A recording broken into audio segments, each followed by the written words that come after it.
లోక్సభ ఎన్నికలకు బీఆర్ఎస్ అభ్యర్థుల పేర్లు ఒకటొకటిగా బయటకు వస్తున్నాయి. అభ్యర్థుల టెన్షన్ లేని చోట ప్రకటనలు ఈజీ అవుతున్నాయి.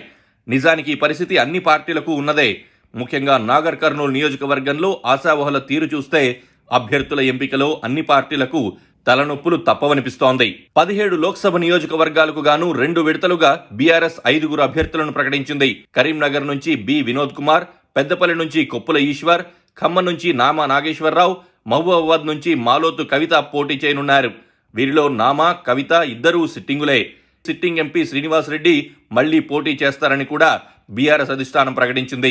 అదే మహబూబ్ నగర్ నుంచి కాంగ్రెస్ అభ్యర్థిగా వంశీచంద్ రెడ్డి బరిలో దిగుతారని సీఎం రేవంత్ రెడ్డి స్వయంగా తెలిపారు. అయితే నాగర్ కర్నూలు వ్యవహారంలో మాత్రం వెనక పీకుడు ముందు పీకుడు ఇంకా కొనసాగుతోంది. కేంద్రంలో అధికారంలో ఉన్న బీజేపీ తెలంగాణలో కొన్ని సీట్లను ప్రకటించింది. అందులో ఇటీవలే పార్టీలో చేరిన సిట్టింగ్ బీఆర్ఎస్ ఎంపీ రాములు తనయుడు భరత్ పేరును నాగర్ కర్నూలు నియోజకవర్గానికి ఖరారు చేశారు. ఆయన బలమైన అభ్యర్థి అవుతారని భావించినప్పటికీ అంత సీన్ లేదన్న విశ్లేషణలు వినిపిస్తున్నాయి. నాగర్ కర్నూలు టఫ్ ఫైట్ అని వార్తలు వస్తున్న నేపథ్యంలో ఎవరిని రంగంలోకి దించాలో అర్థం కాక 2 పార్టీల నేతలు తలలు పట్టుకుంటున్నారు. కాంగ్రెస్ పార్టీకి ఈసారి అభ్యర్థుల ఎంపిక కష్టంగానే ఉంది. పలువురు అభ్యర్థులు కర్చీఫ్ వేయడంతో ఏం చేయాలో అధిష్టానానికి పాలుపోవడం లేదు. చాకచక్యంతో పని కానిచ్చేయాలని అధిష్టానం ప్రయత్నిస్తోంది.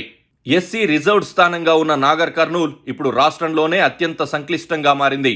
ఈ తీవ్రత చాలా ఎక్కువగా కనిపిస్తోంది. పార్టీ 10 ఏళ్ల తర్వాత రాష్ట్రంలో అధికారంలోకి రావడం, కేంద్రంలో కూడా అధికారం చేజిక్కించుకోవడం కోసం కొత్త రాజకీయ సమీకరణాలు కుదిరిన ఈ తరుణంలో నాగర్ కర్నూలు నుంచి పెద్ద నాయకులు టికెట్ కోసం పోటీ పడుతున్నారు.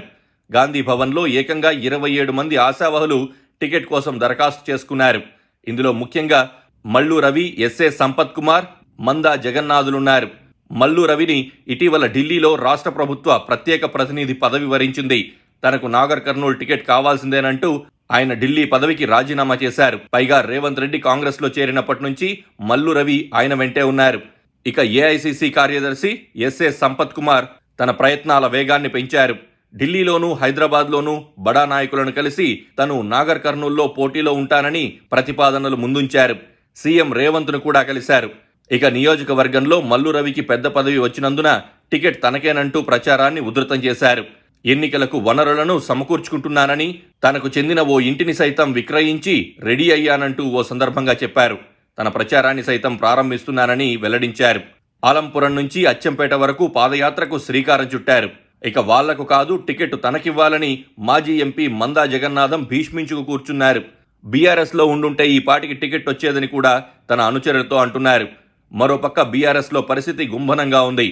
Sitting MP Ramulu వెళ్లిపోవడంతో ticket తనకేనంటూ Guvvala Balaraju సంబరపడిపోతున్నారు. Ramulu ఫ్యామిలీని బీఆర్ఎస్ నుంచి గెంటేయడంలో ఆయన కీలక భూమిక పోషించారు. అయితే ఈసారి నాగర్ కర్నూలు నుంచి కొత్త మొహాలకు అవకాశం ఇవ్వాలని గులాబీ బాస్ కేసీఆర్ భావిస్తున్నట్లు సమాచారం. నాగర్ కర్నూలు గెలుపు అంత సులభం కాదని అంటున్నారు. జననాడి అర్థం కాక ఇబ్బందిగా ఉందని 3 పార్టీల నేతలు అంగీకరిస్తున్నారు.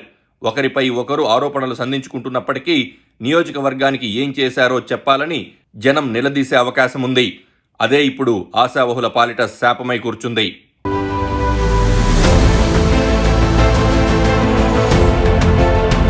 Please subscribe